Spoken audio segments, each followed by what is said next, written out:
Hello everyone, this is Liz Morrison, Coordinator of Professional Learning. The following slides will help you in completing the end of the year process necessary for the Educator Professional Learning and Evaluation Plan. First, an overview. Critical dates in the plan are March 1st.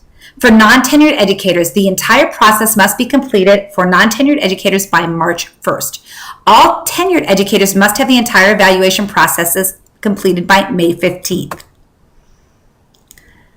Meetings to discuss your summative evaluation should be scheduled prior to the deadline, and educators can take the initiative to set those up with the administrator's secretary, or the administrators may have their secretary contact the educator to set up the meeting. And you can anticipate your meeting lasting around 15 minutes.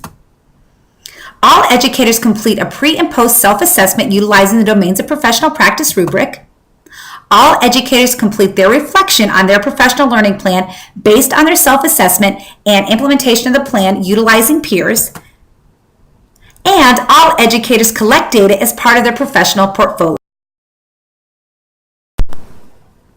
The professional learning plan is in peers.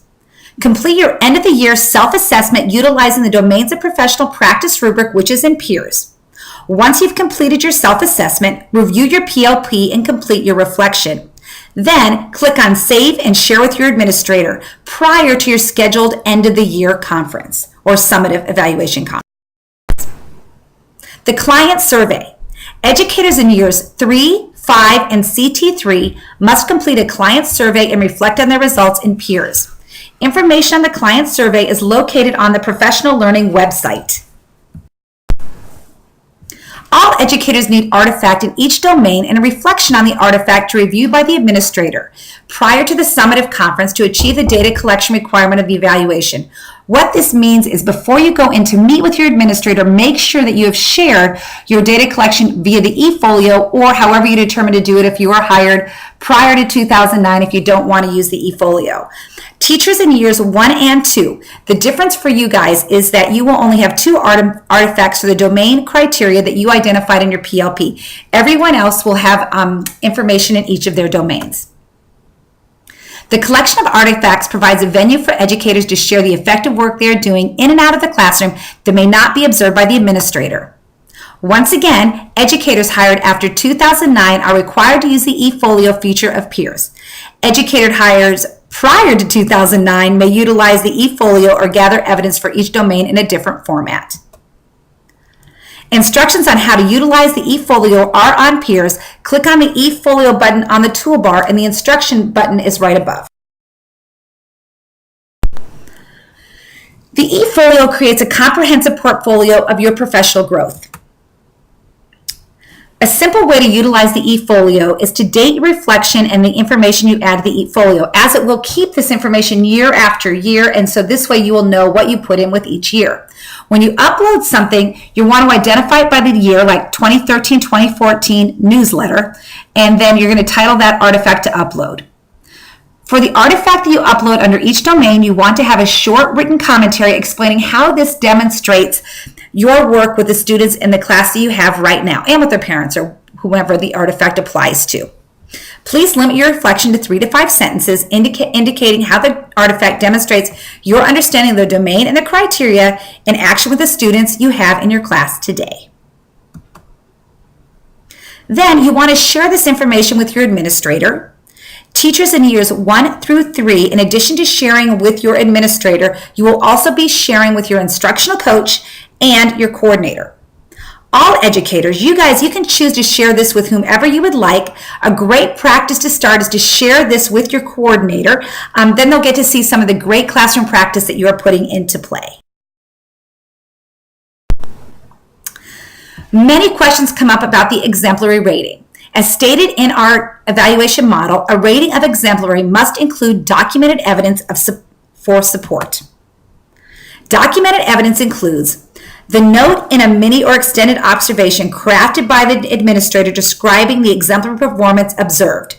So the information that an administrator types and they marked you exemplary, that's considered evidence of exemplary.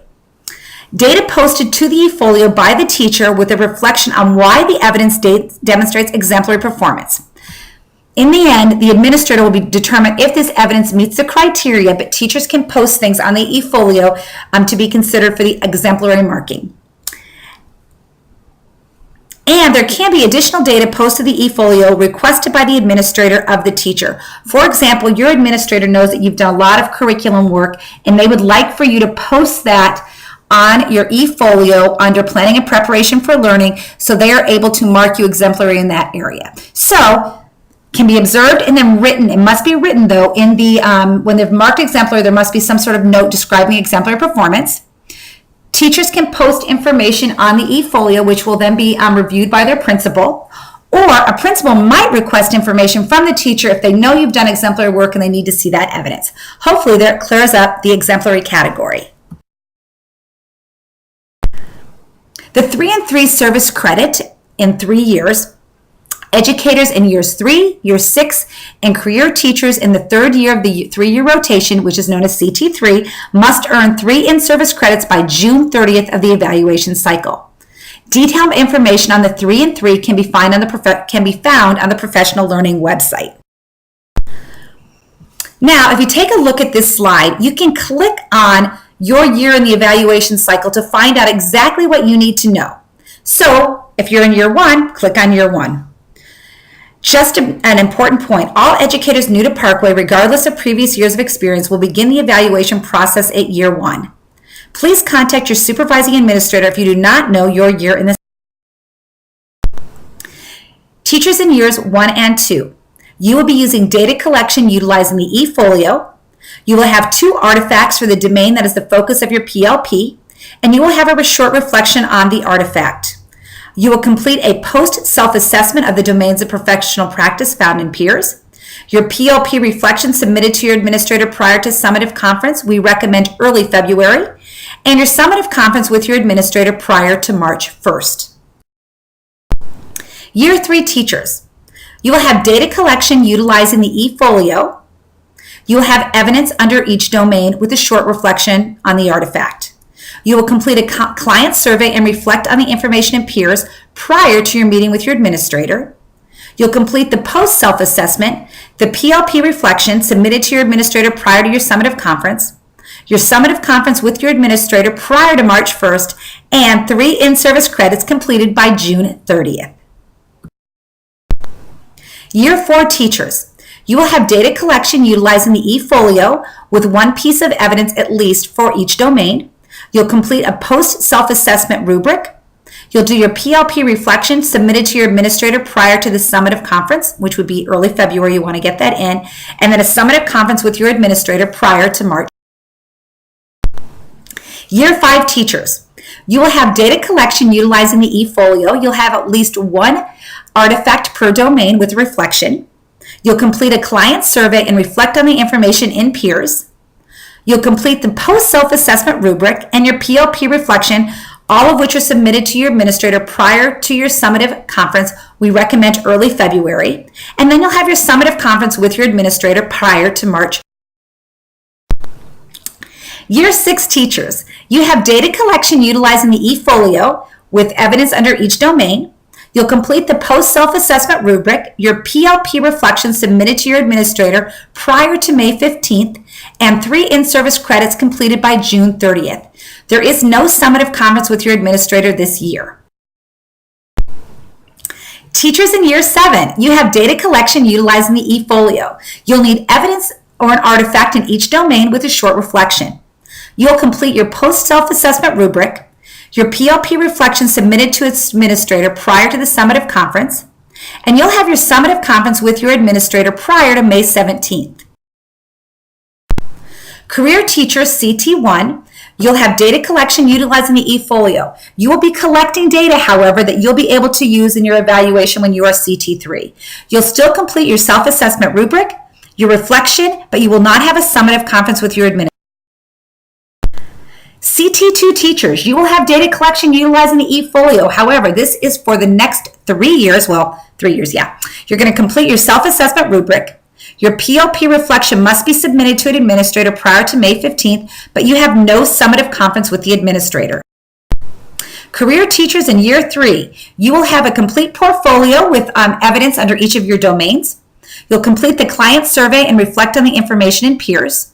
You'll complete the post self-assessment rubric. Your PLP reflection will be submitted to your administrator prior to your summative conference. You'll have your summative conference with administrators prior to May 15th, and you need to make sure you have your 3 and 3 completed by June 30th of this year.